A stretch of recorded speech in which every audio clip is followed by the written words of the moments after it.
T shirt અને ચપ્પલ આ બંને આજે લઈ લીધા છે. તમને રામપ્રિયદાસ બાપુના દર્શન કરાવું. કૃપા કરો.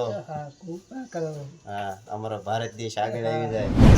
ગ્રંથભાઈની બધા ભાગ્યાના મામા ક્યારે લાગે ને મિત્રો. આ છે એવેડો પાણીનો બાથ બનાવ્યો એવું લાગે ને. આ મિત્રો સામે અત્યારે ગૌશાળા બની ગઈ છે.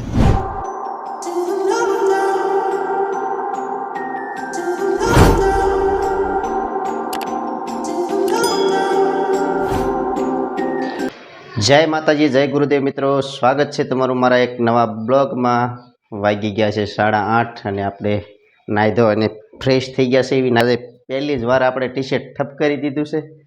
નવું ટી શર્ટ ખાસ કેવું લાગે છે ખાસ કોમેન્ટ બોક્સમાં કોમેન્ટ કરી દેજો. તો કે પહેલી જ વાર પહેર્યું છે અને કોમેન્ટ કરજો તો હું પાછા બીજી વાર આપણે નવા ટી શર્ટ લઈ આવી. અને બીજું મુહૂર્ત તો આપણે આપણા અંગરખા પણ નવા લઈ લીધા છે. આ કેવા છે એ પણ તમે કહી દેજો. ટી શર્ટ અને ચપ્પલ આ બંને આજે લઈ લીધા છે. તો પહેલી જ વાર એક સાથે ટી શર્ટ તો મેં પહેલી જ વાર પહેરી, ચપ્પલ તો આપણે લેવાના જ હોય, તમને બધાને ખબર જ હોય. જય માતાજી ગ્રંથભાઈ. જય માતાજી. આ ભાઈ ક્યાં જવું છે તમારે ભાઈ? સુરત. ભાઈને સુરત જવાનું છે ભાઈ. જય માતાજી. તમારે ક્યાં જવાનું છે? હલો ભાઈ, એને તો એના મામાને ઘેરે જવાનું છે ઘેટી. અને વેકેશન છે ત્યાં બધા જવું કરે છે એવું છે બધું. હું જાઉં છું આશ્રમ અને જોકે મારે રોજ જવાનું જ હોય. અને આજે છે રામપ્રિયદાસ બાપુની તિથિ, તો અહીંયા શું આયોજન છે અત્યારે. જોકે આયોજન બીજું કાંઈ લાંબુ છે નહીં, પણ અમારા ટૂંકમાં બધા સ્વયંસેવકોનું થોડું ઘણું હશે. તો ચાલો પહેલાં તમને રામપ્રિયદાસ બાપુના પણ દર્શન કરાવું અને ભગવાન શ્રી રામના પણ દર્શન કરાવીશ. તો ચેનલ ઉપર પહેલી વાર હોય તો ચેનલને લાઇક, શેર અને સબસ્ક્રાઈબ કરવાનું ભૂલતા નહીં અને તમારા મિત્રોને શેર કરજો. તો ચાલો હવે તમને આશ્રમે લઈ હું જાઉં. આવી ગયો છું મિત્રો આશ્રમ અને તમને રામપ્રિયદાસ બાપુના દર્શન કરાવું ફોટાના. અને એમની છે આજે તિથિ. આ છે રામપ્રિયદાસ બાપુનો ફોટો અને ભોગ પણ લગાડી દીધો છે રામપ્રિયદાસ બાપુને. અમને આજે છે તિથિ, એ તિથિ નિમિત્તે આજે ભોજન છે અને અમે પણ આશ્રમે આવ્યા છીએ તો દર્શન કરીએ રામપ્રિયદાસ બાપુના અને તમે પણ દર્શન કરી લો. જય રામપ્રિયદાસ બાપુ. અને પડખે એની ભગત રામ હતા અને 5 પગ હતા. અહીંયા તમે જોઈ શકો છો મિત્રો. ખાસ કે આની પણ બહુ અહીંયા આશ્રમમાં સેવા થયેલી છે. અને એક જોકે એ વખતે તો હું વિડીયો બનાવતો નહીં, એ ગંગા ગાય હતી એ ગા પણ આની ઘોડે બહુ ઉંમર. આજે અત્યારે બધી ગૌશાળાની અંદર હું બતાવું, એ બધી ગૌશાળામાં ગાવું જે છે એ એમનો વેલો છે ગંગા. રામપ્રિયદાસ બાપુના ફોટાના તો તમે દર્શન કર્યા. હવે એમના શરણ પાદુકાના પણ દર્શન કરાવું. ભગવાનદાસ બાપુની મૂર્તિ છે ત્યાં પણ એમના શરણ પાદુકા છે, તો એમના પણ તમને અહીંયા દર્શન કરાવી દો. બોલીએ ભગવાનદાસ બાપાની જય. અને આ શરણ પાદુકા છે. શરણાનંદ રામપ્રિયદાસ બાપુ, ગુરુ શ્રી મસ્તરામ બાપુ. રામપ્રિયદાસ બાપુના શરણ પાદુકા છે. ભગવાનદાસ બાપાની મૂર્તિ બેસાડેલી છે ત્યાં જ પણ નીચે છે. અને અહીંયા ગુરુ શ્રી કમલ્લોચનદાસ બાપુનું છે શરણ પાદુકા. તો હમણાં પણ તમે દર્શન કરી લેજો.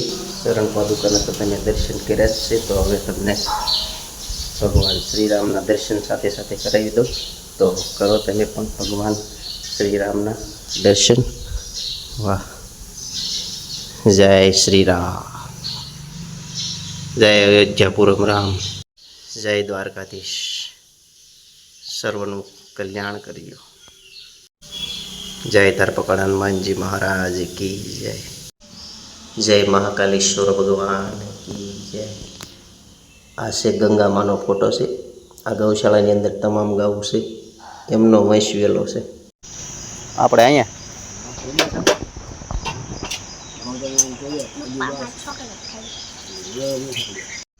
જય માતાજી સંજયભાઈ. જય માતાજી. વાહ, અમારા સારામાં સારા ગૌસેવક. કામ કરું છું. હા, બિનસ્વાર્થ સેવા કરે છે ભાઈ બધી ગાઉની. હે સંજયભાઈ?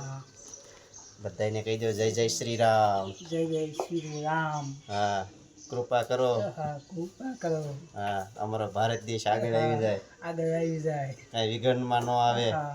હે અંધાઈનું કલ્યાણ થાય હા કે હા જો ભાઈ તગારું નાખ્યા હવે વજન લાગે છે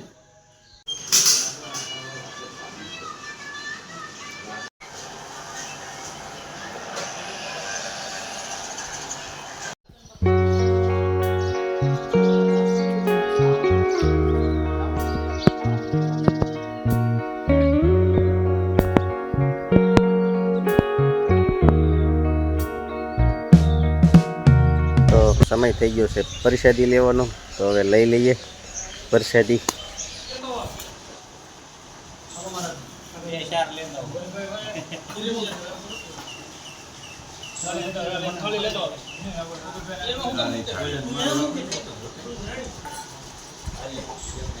પ્રસાદી લઈ લીધી છે મજા આવી પ્રસાદી લેવાની રસપુરી તો જો આઈસ્ક્રીમની અત્યારે ભાઈ સોમાહાની લીલી છમ થઈ ગઈ છે ગરંતભાઈ જવાનું છે કેટીએન મમ્મીની વાટે ઊભા છે ગરંતભાઈની બધા ભાગ્યાના મામાને ઘેરે ટાટા આ રસ્તામાં ગરંતભાઈને જો મૂકવા આવવા પડ્યા જાય છે કેટીયા બધા વેકેશન કરવા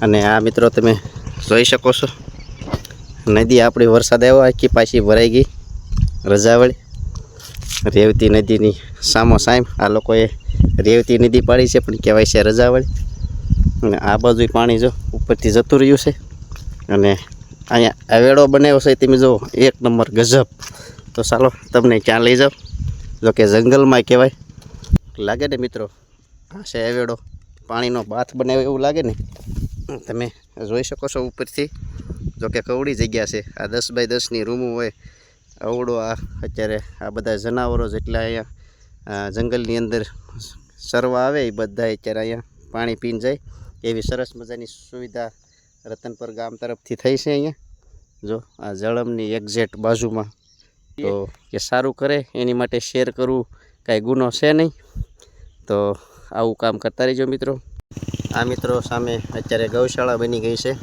અમારા રામાપીરના મંદિરની બાજુમાં જ છે આ ગૌશાળા અને અમારા ગામના યુવાનો અત્યારે અહીંયા બહુ તનતોડ મહેનત કરી રહ્યા છે આ ગૌશાળા બનાવવા માટે રામાપીરની એક્ઝેક્ટ બાજુમાં જ છે અને રાત્રે ગાઉને અહીંયા લાવે છે ગૌશાળામાં રાત્રે અને બધાએ અત્યારે યુવાનો પૂરજોશમાં સેવા કરી રહ્યા છે જો કે સારામાં સારું કામ છે ગૌશાળા માટેનું તો યુવાનોએ અત્યારે ઝુંબેશ ઉપાડ્યો છે તો સારું આપણે પણ ગામ લોકોને એમને સાથ અને સપોર્ટ એમને પણ આપવો જોઈએ જો કે સારું કરતા હોય એમને બધાને લગભગ તો સપોર્ટ બધાને હોય જ તે પણ આશ્રમેથી ઓગી ગયો ઘેરે જો કે બધા વયા ગયા એમના મામાના ઘેરે વેકેશન હતું તે બંસીબેનની તાળું મારીને બધા જતા રહ્યા છે અને હું તો એકલો જ ઘેરે છું અત્યારે આન પછીનો સંપૂર્ણ બ્લોગ ઘેટીનો આવશે તો જોવાનું ચૂકતા નહીં જો કે બંસીની બધા તો સવારના ગયા છે અને મારે જવાનું છે તેડવા તો હું ઘેટી જાઉં છું અને હવે પછીનો બ્લોગ ઘેટીનો તમે જોવાનું ચૂકતા નહીં હવે મળશું એક નવા બ્લોગ સાથે ત્યાં સુધી બધાને જય માતાજી.